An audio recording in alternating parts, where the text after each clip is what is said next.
Edmund II Ironside was born in 990, the son of King Ethelred the Unready and his second wife, Emma of Normandy. He was born into a tumultuous time in England's history, as the country was facing invasions from Viking armies. Edmund had a half-brother, Edward the Confessor, who would later become King of England. Edward was the son of Ethelred and his first wife, and the two brothers had different mothers. In 1013, Edmund's father Ethelred was forced to flee to Normandy as the Danish king Sweyn Forkbeard invaded England. Sweyn's forces quickly gained control of much of the country, and Ethelred was forced to make a deal with them. When Sweyn died in 1014, his son Canute became King of England. Canute faced resistance from Ethelred's supporters, including Edmund, who fought against him.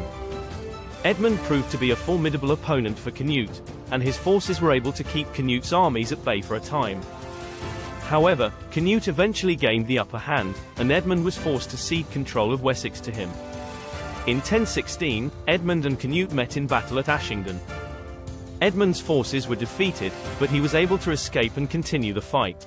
After the Battle of Ashington, Edmund retreated to London, which was still under his control. He was able to hold off Canute's forces and maintain control of the city.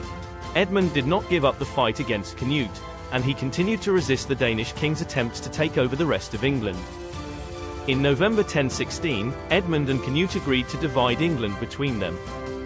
Edmund would control Wessex, while Canute would control Mercia and Northumbria. However, Edmund died unexpectedly on November 30, 1016, at the age of 27. The cause of his death is unknown, but it is rumored that he was assassinated by Canute's supporters.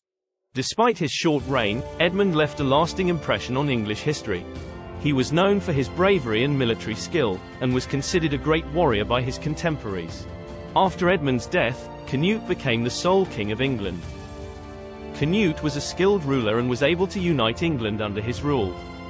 Edmund was buried at Glastonbury Abbey, which was an important religious site in medieval England. His tomb became a place of pilgrimage for many people, who believed that he had been a martyr for the Christian faith. Edmund was known for his piety and devotion to the church. He was a strong supporter of the Benedictine monastic order and was instrumental in establishing several new monasteries during his reign. Edmund was married to Ealdgyth, the daughter of Earl Aelfgar of Mercia. Ealdgyth was known for her beauty and intelligence, and the marriage was seen as a political alliance between the two families. Edmund and Ealdgyth had two sons, Edward and Edmund. After their father's death, the boys were sent into exile in Eastern Europe to protect him from Canute's wrath. However, Canute was able to consolidate his power in England, and he eventually made peace with the Anglo-Saxons. In 1017, he allowed Edward and Edmund to return to England, but they were not allowed to inherit their father's lands or titles. Edward and Edmund both continued to play a role in English history, despite their exile and lack of titles. Edward would later become King of England, and Edmund's son would go on to become Earl of Wessex. The legacy of Edmund II Ironside lived on through his descendants, who continued to play an important role in English politics and history.